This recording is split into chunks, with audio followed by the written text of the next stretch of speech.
spies are boring. A special season of spy stories in celebration of Canada Day 2021. Join us for 10 daily episodes as we explore the world of espionage in Canada. Season starts July 1st.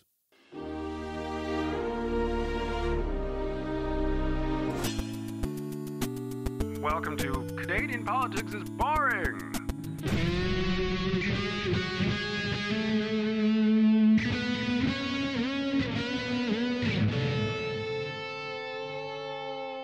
Welcome to another thirst-quenching episode of Canadian Politics is Boring. My name is Jesse, and with me, as always, is my good buddy Reese. Hello, Reese. How are you doing? Hello. I am so hot. I mean, that is in temperature, I'm not bigging myself up in terms of my physical appearance. Okay, I was going to say, because I know I'm you so often hot. do like to do that. Yeah, I'm just warm, sweaty hot, unattractively sweaty hot. I am also unattractively sweaty hot. I just went for like a good 2-hour walk in the park, and it was lovely. It was lovely, but now that I'm back inside with no windows, why did I not grow? Do you live in a room with no windows? I live in a room with no windows. Yep, no nice. openable. Are you in the windows. Diefenbunker? Oh, good. It sucks. I keep looking at the weather report for rain, and it's like, yeah, we're gonna have this huge downpour tomorrow, and then but tomorrow comes and it's nothing. It's just it's just evaporated. Do you know? Nobody told me. I was fully prepared for the cold moving to Canada. Nobody told me about the heat. I had no idea it ever got this hot in Canada. It was a big surprise. I was in 2 different places in Canada. So Toronto, they had a heat wave, and it was plus 50 degrees Celsius. See, you don't need that. It's excessive. Why would they do it? You don't need it to be that hot. You're right. We should write a strongly worded letter to the Toronto mayor, Doug Ford. There you go. And say, please turn down the heat. The Lord of Ontario. Dear Doug Ford, Lord of Ontario, there's no need for this. Don't just stop it. And we don't have to say the weather. We'll just say that. Just stop it. Yeah, just stop generally.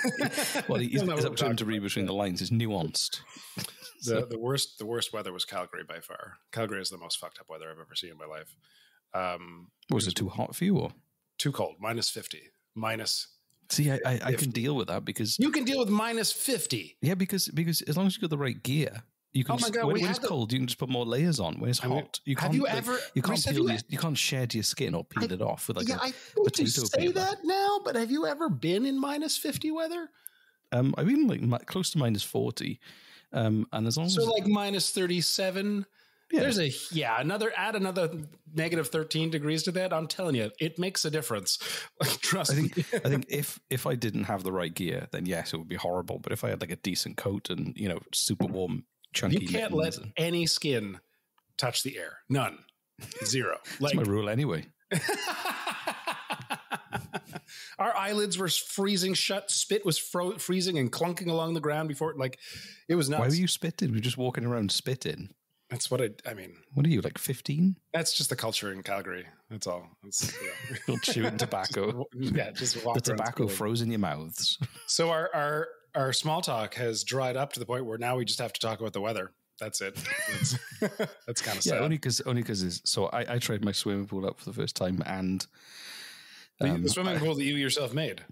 I didn't make it. I got it out of a box and assembled it. Which isn't the same as making. I thought you dug a hole. No, I didn't dig a hole. But I thought you dug I swear to God, you were telling me about hey, I'm building a pool in the backyard for my kids now. Blah blah blah. I got it from a store that I probably won't mention, but it rhymes with Schneidian Schmeier.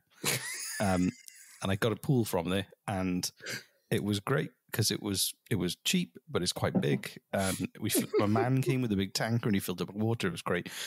Except I went in there and I got eaten alive by mosquitoes. Oh, shit. And one of them stung me inside my belly button, which has never happened before. I can't say it's happened to me either. But my innie is now an outie. Oh, no. Oh, no. Okay, let's move on from that. Yeah. Do you want to find out what this episode's about? Sure. Anything to stop thinking about your innie outie belly button. Thank you, Reese, for that image. I can just picture you walking around shirtless, just shoving your finger in your belly button all the time because it's itchy. You won't go back in.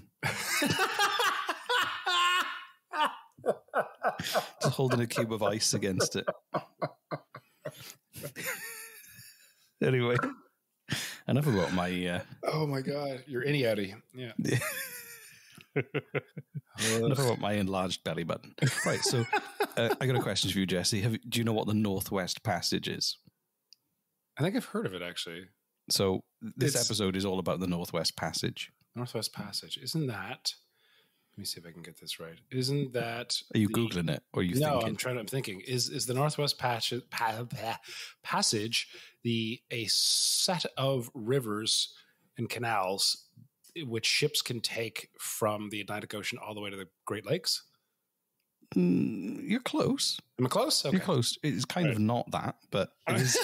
Is it not that at all? It is a passage through the Northwest. Very funny. So it is a sea route between the Atlantic and Pacific Oceans through the Arctic Ocean. So it's about 900 miles from the North Atlantic basically the North Atlantic of Baffin Island in Canada to the Beaufort Sea north of Alaska. Do people still take that to this day? Well, that's the thing, is they couldn't, but now they can. So it's located. They just don't want to. It's just located entirely within the Arctic Circle. So it's always been like a really dangerous journey with like huge icebergs that could, like, some were measured up to 300 feet tall, and also giant masses of kind of sea ice that would shift and trap ships in between them for like months. So it was really dangerous. Cool. Okay. Now, and when I was researching... What does this have to do with politics? Well, we'll get to it. Okay. Stop. God. It'll all tie up nicely in the end in a neat little bow. So, what I wanted to say first of all was that the Northwest Passage, when you look at the history, it's like, it was discovered by Vikings or whatever, but it wasn't. It was explored by Inuit people, and there are about 65,000 Canadian Inuits in about 53 communities that live all along the edge of the Northwest Passage. So currently, yes, there's communities and people who've been living there for a long time, and they were the first people to explore the Arctic. So they did it before everybody else had boats and all the other modern icebreaker ships. They just did it anyway, and they're like, I like it here, and they stayed there. Why? And they're still there now. Why people would like it there? I don't get it. I don't probably not much hassle. That's probably the nice thing about it. Not a lot of door-to-door salesmen. No, exactly. Right, yeah. So what happened was, did I tell you about? Did I mention on our show about the eyeballs? No. Yeah, I did too. Okay, yeah. No, you didn't. I don't remember it. What a funny anecdote. I don't remember it. That was interesting. For those of you listening, you just have to search through our previous episodes to know what that reference was. It's a good excuse to go back to episode 1 and work your way through again. Yeah, that's all I can say. Seal eyeballs. That's that's it. That's all I'll say. Okay. Pause now and visit episode 13. Is it 13? I don't think it's 13. No, I don't know. You're just making that up, yeah? I'm making that up, yeah. So basically the Inuit communities and like other First Nation groups kind of live in northern Canada, northern Greenland, and northern Alaska, and they were kind of like left alone, and they had their kind of like cool kind of societies they built there, and kind of like living off the really extreme landscape, really impressive kind of community and culture that developed there, having their sea eyeball barbecues for the community. Exactly, yeah, good stuff. Yeah. So that all changed because of Europeans. So what happened was the Ottoman Empire, which was famous for inventing chairs.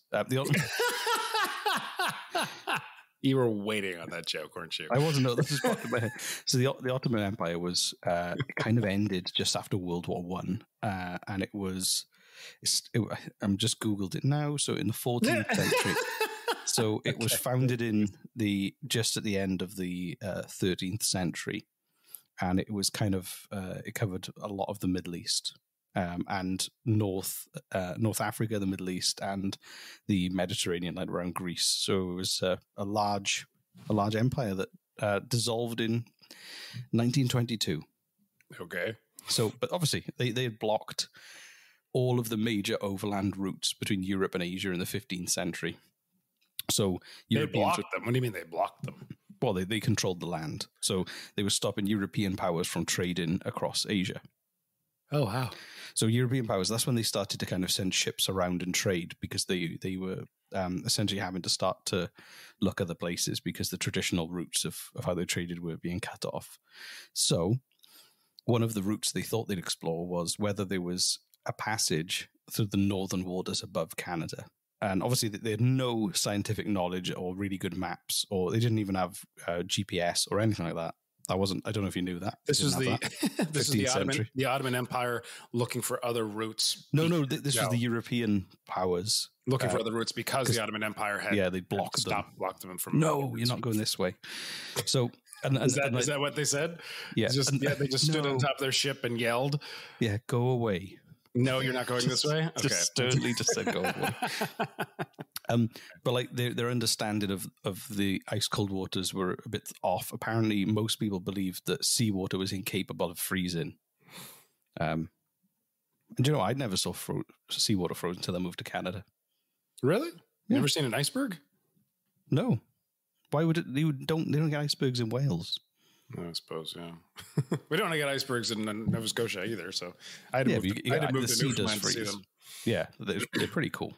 Yeah. Anyway, unless you're a large ocean liner in the beginning of the 20th century, one of my first experiences with icebergs was I lived in Bonavista, Newfoundland, when I was a teenager, and polar bears would get stuck on ice drifts, little icebergs, and they'd flow in the current, and they'd just be stuck there in the middle of the ocean until the current kind of pulled them into the shore of Bonavista Bay. And this didn't happen a lot, maybe once or twice a year, which I guess is a lot. And then the polar bear would just kind of hop off the iceberg and start wandering the lands looking for food.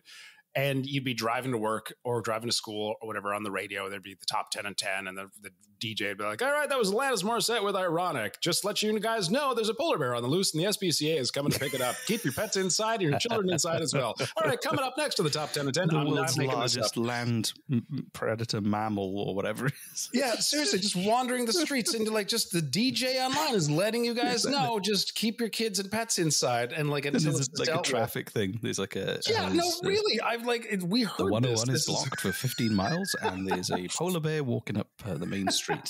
So yes, this happens. That's amazing. What a place to live. That's incredible. So that was my experience with icebergs. I didn't, when I was young, we heard that. I was living with my mother and brother, and we got so excited. We're like, oh my God, let's go find the polar bear. And we hopped in the car and we drove all around the town of Bonavista trying to find this polar bear, and we couldn't find it anywhere. And we're like, where is everybody? There's nobody out and about, right? We were so stunned. We didn't realize this is a big deal. Get in your houses and wait for the polar bear to be taken care of. Do not go and look for it with your family. This is just not something. So anyway, we were fortunate we didn't come across the It sounds like a wonderful but tragic children's book. Depending on the ending. Yeah. Jesse and the Bear or something. Yeah. Anyway, so the explorers that were sent to look for that Northwest Passage with no experience of sea ice and navigating that water, no maps, they sent lots of kind of exploration kind of parties for several centuries with not much returns and also tragic endings where they were never seen again. Lots of them. One of them in particular. And then this was interesting because it kind of talks a bit about how the European kind of people at the time, the explorers and the settlers, how little regard they had for the people who were there. So there was an expedition led by Sir John Franklin in 1845. Sir John Franklin, and he was an Arctic veteran, and he was in command of two ships, the HMS Terror and Erebus. Isn't there a television show called The Terror that's about that ship? I haven't seen it, but there might be. Watch it. It's good. It won't be as good as this podcast. So right, no, of course, sorry, yeah. And they were kind of last seen in Baffin Bay, and then both ships disappeared and were never seen again. And the Admiralty offered a reward of £20,000, which today is just over £2 million, which is $3.5 million Canadian dollars. Yeah, about that. And to any party or parties of any country who shall render assistance to the crews of the Discovery ships under the command of Sir John Franklin.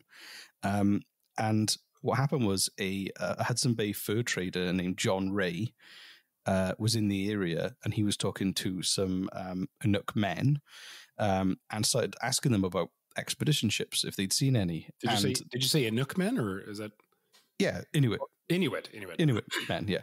So they actually had accounts of that, what happened. And so because they have an oral tradition that a lot of the stories had been passed down of what had happened 10 years before and had reached a few people. So the Inuit, they told this fur trapper 10 years later that they'd met starving men, and they gave him some relics of things that they'd traded with those people to back the story up. And they even said basically they'd found people frozen, and some of them frozen to death in the act of cooking their friends, like an act of cannibalism. Ew! Oh my God! So you really like these dark fucking stories, don't you, Reese? Jesus. Yeah, listen to you giggle. You're just having a ball. I'm with laughing this at shit. your reaction, not the act of eating another human. Uh-huh.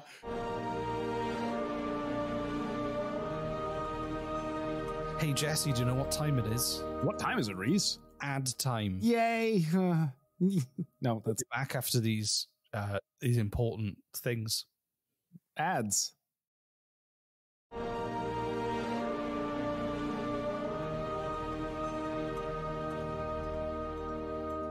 So he went back to London to tell them, and he was subjected to a smear campaign initiated by Lady Jane Franklin, and he was basically scandalized and was taken down by the press of the day. And this is according to Ray's biography. Who was this again? This was a fur trader called John Ray, and Ken McCougan, his biographer, basically talked about the fact that he went there going, hey, of course, I know what happened to them. And then because there were stories of cannibalism and that they died Of course, in that way, they were like, no, this is a lie. You might, honestly, if you were doing it for the money and I maybe leave the cannibalism out of the story, just like, oh, we found them, Exactly. Looks like a polar bear ate them over a fire with a barbecue. Yep, that's what happened. Yeah, so I could see that. That's just be smart. It's a hard truth. Yeah. It's a hard bone to swallow. Oh. Anyway, they actually found the ships in 2014 and 2016. But the Inuit they found story, them when? 2014 and 2016, because the Inuit stories have been marginalized for so long that nobody took it. Even they were like, where are these ships? No one knows where they are. That's amazing. Yeah. But the Inuit people from that area had been saying for years, we know where the ships are. Yeah, whatever. Nobody knows where the ships are. So they did find them. So archaeologists and a local historian called Louis Kamukak, who was an expert. The poor Inuit, man, who've just honest to God, they're just trying to, for a century, they're trying to tell people to the boats are over there. You know where they are.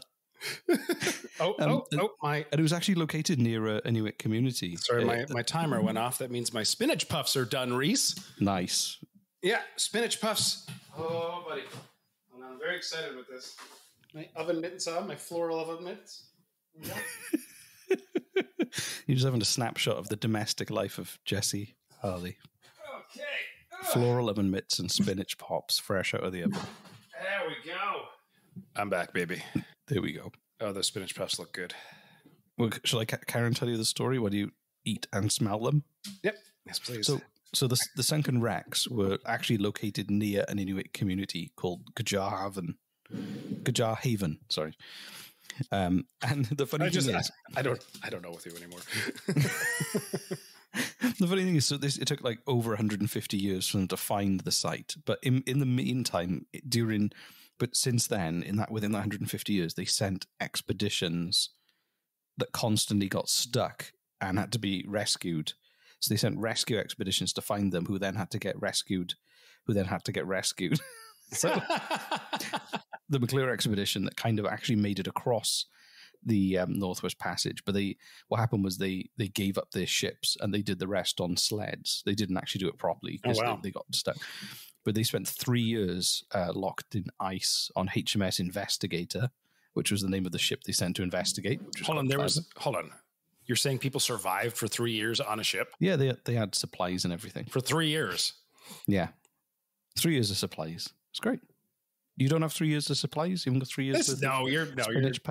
No, they did. They got stuck in the ice, and they survived there for 3 years. Well, what they would do is... You just kind of glossed over that part, man. That's huge. What they'd do is they'd wait for the ice to melt in the summer, and if it didn't melt that summer, they'd have to wait till the next summer. I mean, think how many Marvel films were released while they were stuck in the ice. So they abandoned the ship and made the escape across the ice. And then they were rescued by HMS Resolute, which later itself was also lost to ice. So it took him 4 years to get home, and he was knighted and rewarded for completing the passage on foot. And then 50 years later, in 1906, the first time ever, after all these hundreds of years of trying, Norwegian explorer Roald Amundsen was the first person to do it. He had a crew on a small fishing ship called Gujar, and he reached Alaska's Pacific coast in 1906. It took him 3 years as well.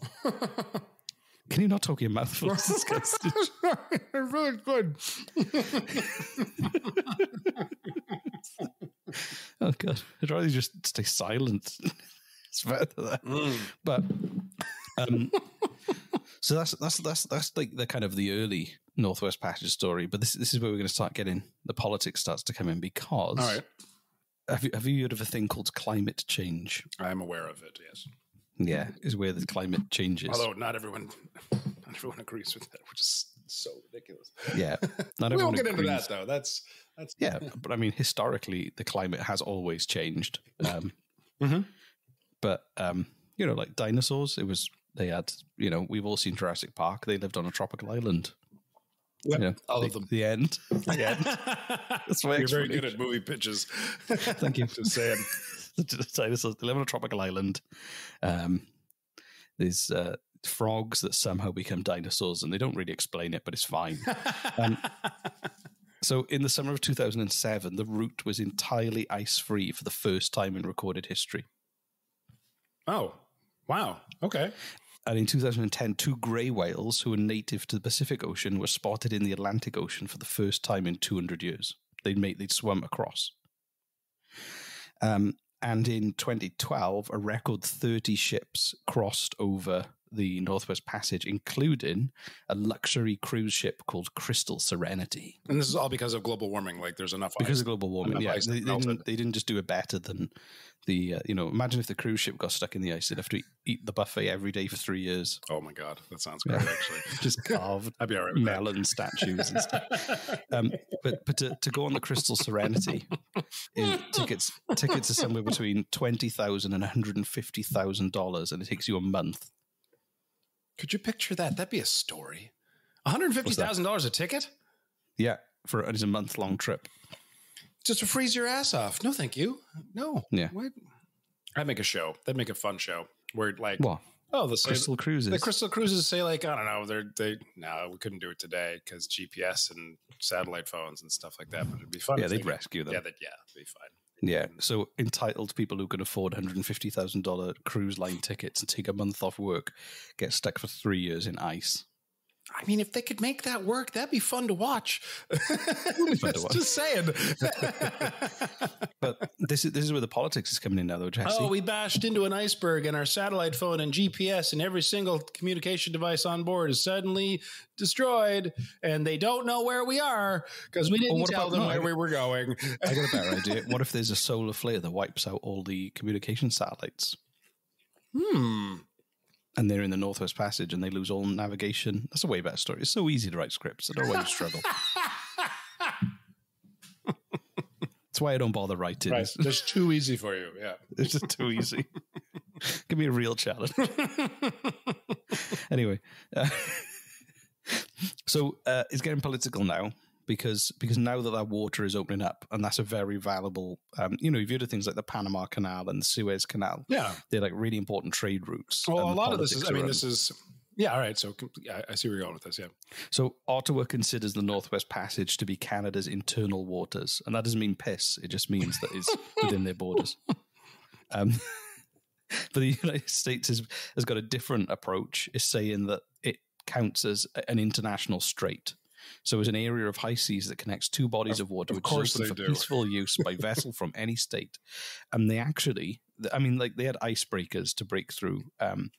Kind of modern ships can pass through it. So in 1969, they sent the SS Manhattan, a U.S. oil tanker, with a U.S. Coast Guard icebreaker, and they had a single barrel of oil on there, just to prove a point, just to go, look, we can send oil tankers through the Northwest Passage, and it was just to say, yep, we can do what we want, up yours, Canada.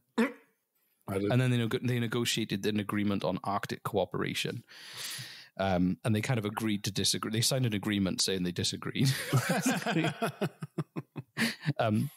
So no one agreed. No one disagreed that all of that land was Canadian before it opened up and became more accessible, and now suddenly it's not Canadian anymore. Is what they're saying? Yeah. No, when nobody wanted it, when it wasn't useful to them, whenever we went there to die, apart from the people who kind of learned to live there off kind of the landscape, they weren't interested. But now that it was actually a highly profitable trade route potentially, then they're all over it. Right, of course. Yeah, that makes sense. And Denmark has laid down his own marker as well. Oh, Denmark. Yeah, because of Greenland. Those Danes. Those frickin' Danish. We have I think we've got one, maybe two Danish listeners. Hi. Hello, by the way. Hi. Our Danish listeners. Nice to meet you. Yeah. Nice to meet you. Stay away from the Northwest Passage. That's all I can ours. Say. Yeah. and do you know a cool twist of fate here? Russia supports Canada's position on the Northwest Passage. So it considers, because it wants similar control over their version of the Northwest Passage on the other side.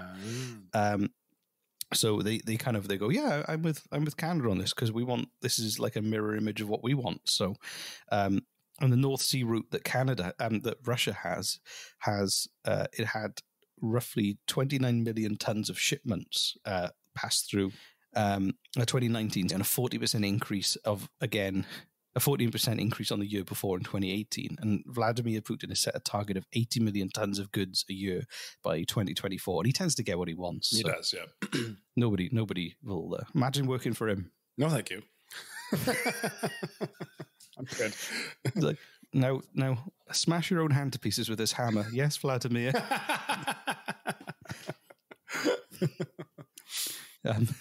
Jesus. Anyway, Jesus. Where's your imagination take you, man? Like what? I don't know. It used to be like with the KGB. God knows. I just deal with his shoes. Why is he telling me? I just clean the car. That's my job. That's my car cleaning hand, Vladimir. So the Canadian government, Jesse, you live on Halifax Peninsula most of the time. Most of the time. And I drive across this road all the time, and I see them being constructed in the shipyards. But I don't imagine you've seen them, even though you live there. You walk around with your eyes closed and blind to your surroundings in the world. Happily so. Mm-hmm. But have you seen the icebreakers they're building, the icebreaking warships for the Canadian Navy in the shipyards in Halifax? No. Okay, well, they're building these massive icebreaking warships right in the city where we live. And this has some. So these are Harry DeWolf class offshore patrol vessels that are being built for the Royal Canadian Navy by the government, and the idea is that they can patrol the Arctic, warships that can break through the ice. Aha. So Canada's getting so serious about it; it's spending $3.5 billion to construct, and they're going to build. I think there's six to eight icebreaking warships.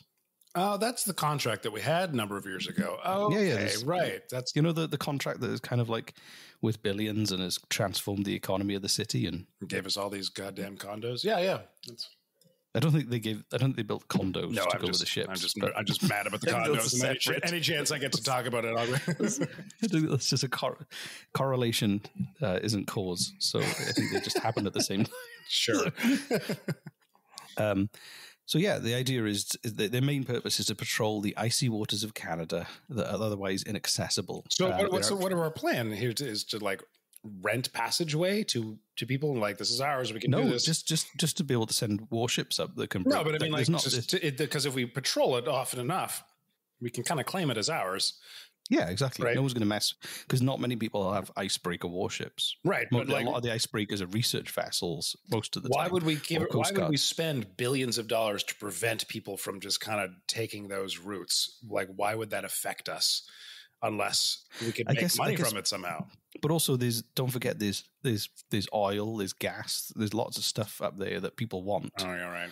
And you know, I think by having no presence up there, it's like wide open for someone else to go. Well, we're just going to park up here and start extracting some oil or whatever. Building some condos with some Starbucks at the bottom. Yeah.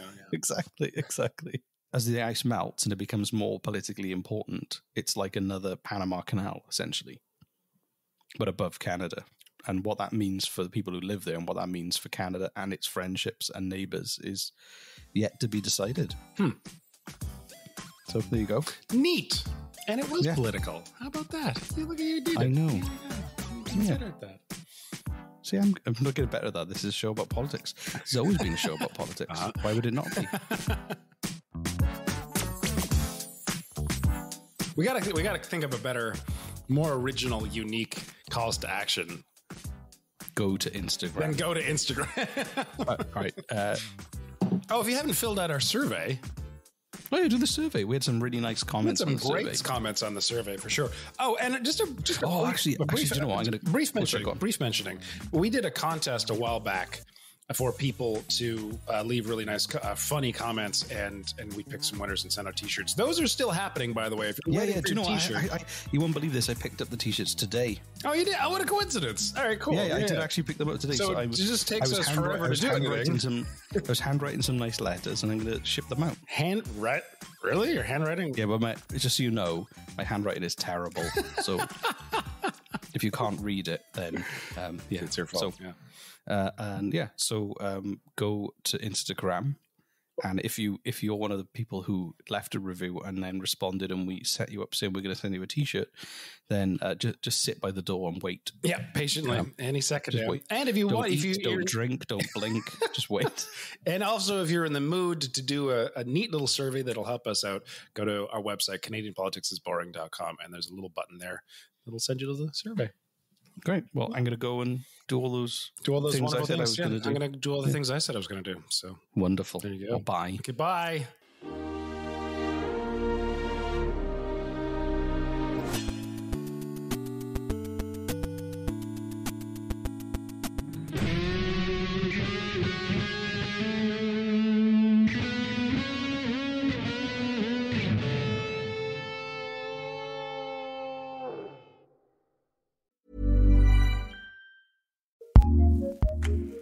Acast powers the world's best podcasts. Here's a show that we recommend. Are you ready for some personality in your personal finances?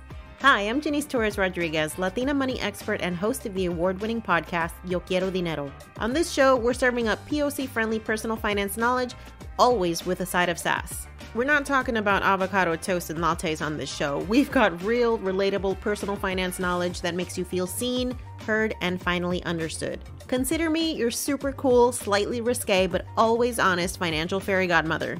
Together, we'll tackle dinero in a fresh new way so you can finally become poderosa with your dinero. Check out our weekly podcast episodes at YoQuieroDineroPodcast.com or subscribe wherever you listen to podcasts. Acast helps creators launch, grow, and monetize their podcasts everywhere. Acast.com.